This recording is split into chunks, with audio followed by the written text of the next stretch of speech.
Today, we're going to continue our learning in Module 2, which is Use Your Words.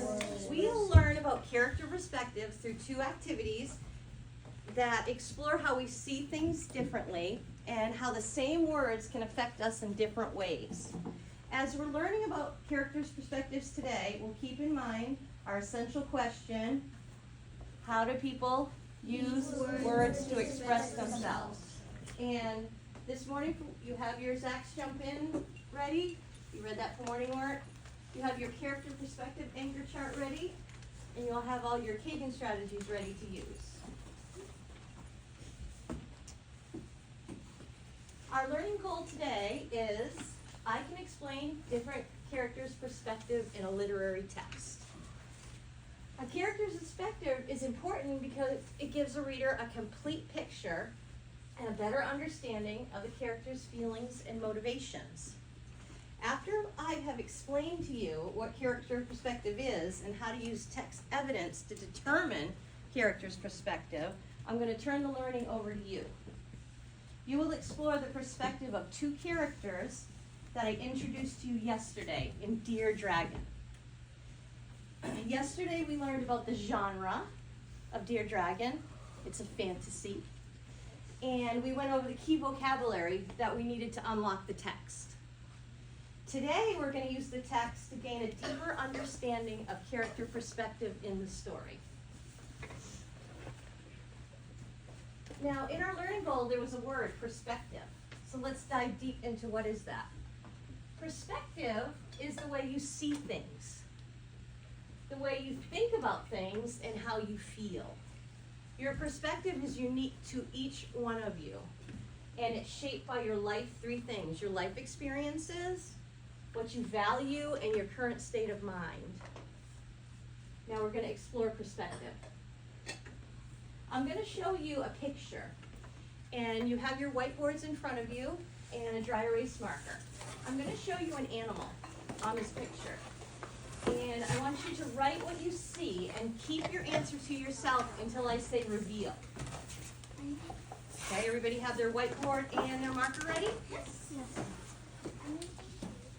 Write down what animal you see. Don't discuss it with your partner. What animal do you see? Only one answer. Write on your whiteboard the animal that you see.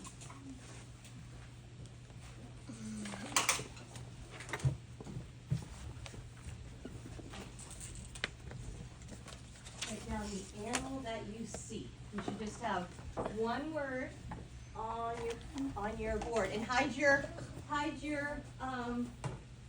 board so nobody sees your answer, because I'm going to call reveal in a minute. Okay, everybody's done? Reveal. It's a matter of perspective. I see a dove. I see a bird. I see a bunny. I see a rabbit. I see a crow. I see a duck. I see a parrot. I see a duck. I showed you all the same picture.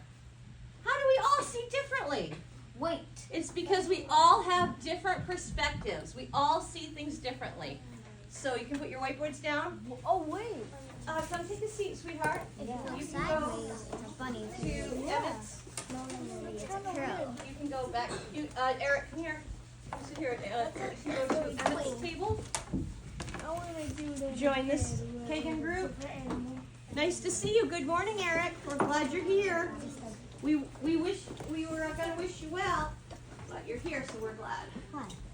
Let's get you set up here with what you need. Right there. So we're exploring the story.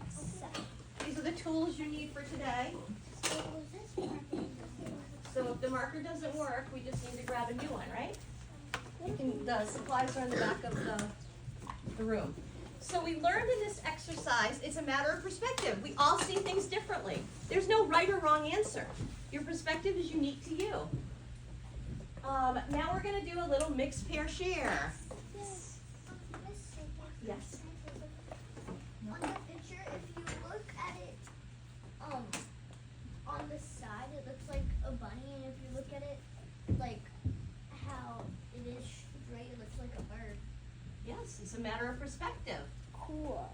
Good observation. Okay, when you hear the music, start a mixing.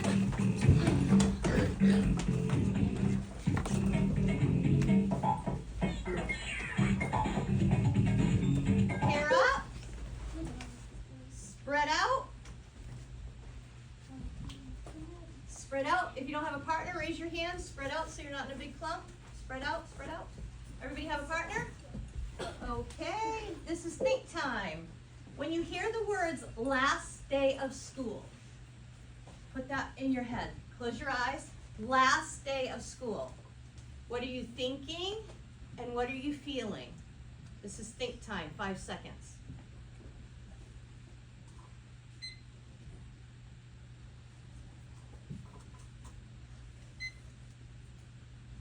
Partner with a bigger shoe is going to explain to their partner what they're thinking and feeling. Your time starts now. Saturday. Super Saturday. Like, I'm sad like seeing all your friends in Saturday. Just don't like it.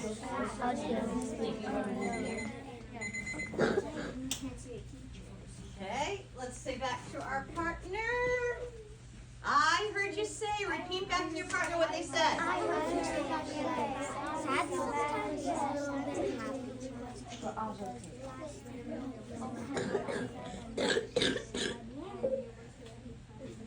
Partner, the smaller shoe shares, the bigger shoe listens. Time starts now.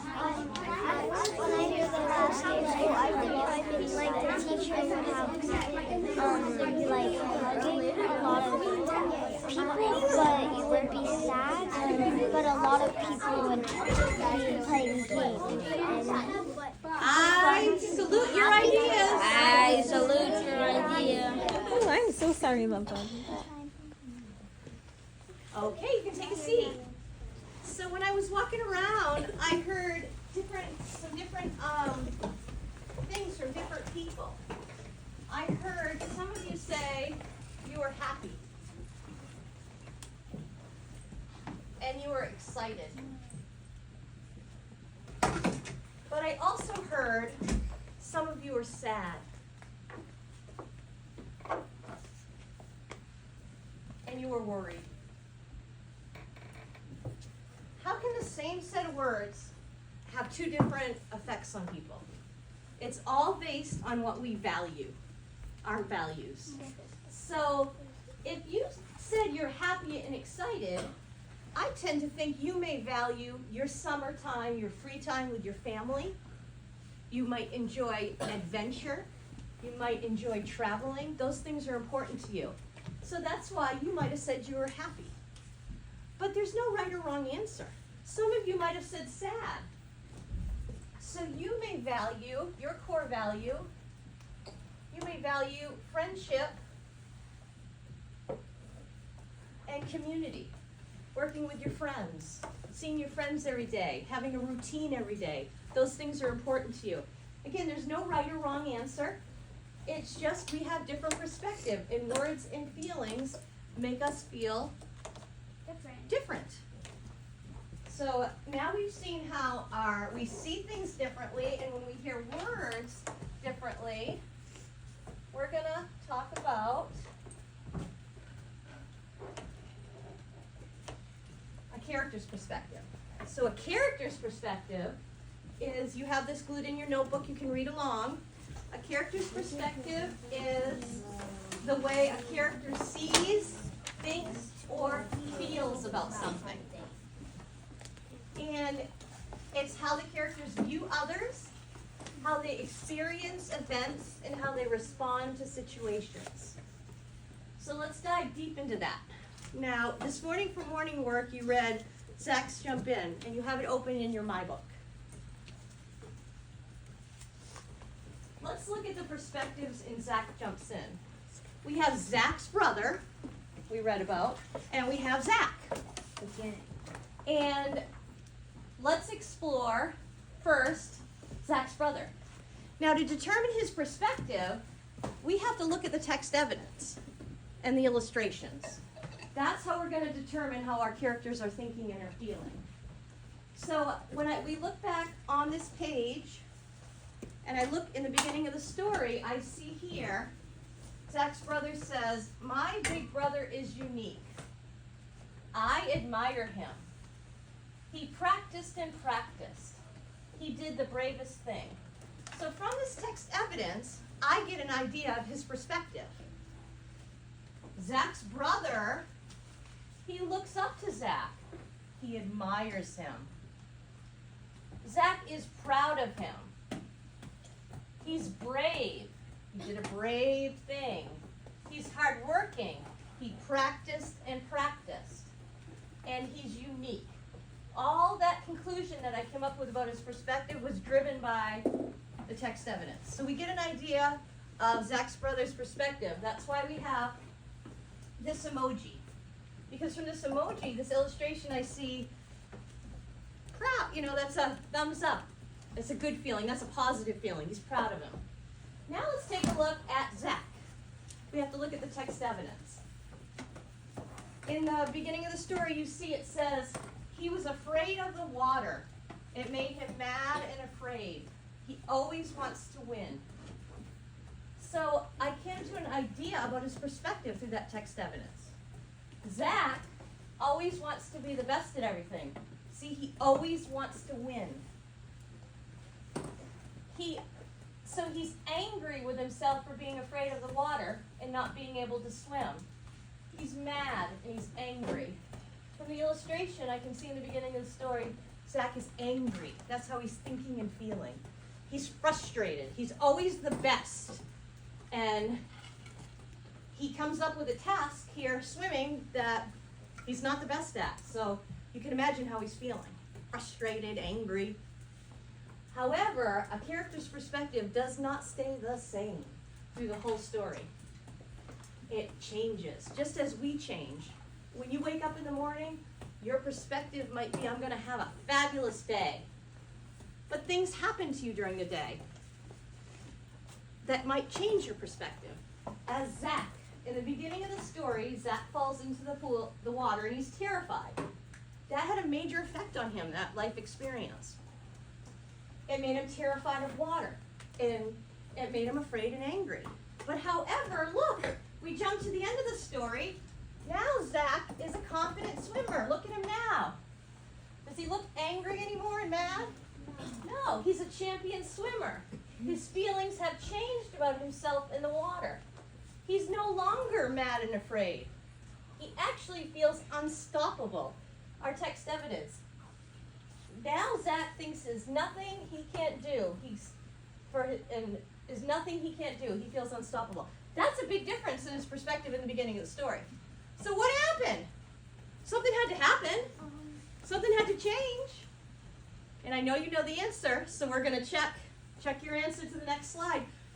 I know you're eager to implement this learning, and you're going to do it in the dragon. I'm going to turn this over to you in about 1 minute, and you guys are going to analyze a character. So what happened? What did he do? He Faced his fears. He made a Plan. plan. He practiced. I have to go back to my text evidence. He practiced and he practiced. Practice. He inched towards the water. He put one foot in. He put his whole foot in. He put his knee in, and then he jumped right in. So he made a plan and faced his fears. And that brought him from this to that. So your perspective will change.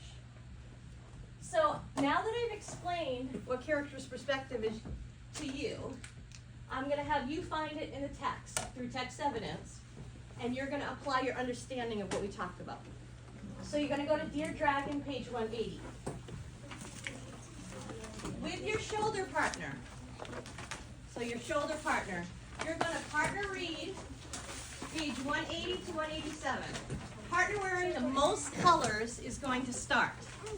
So you'll read the first page, you read the next page. You can begin. Give me a thumbs up when you're done.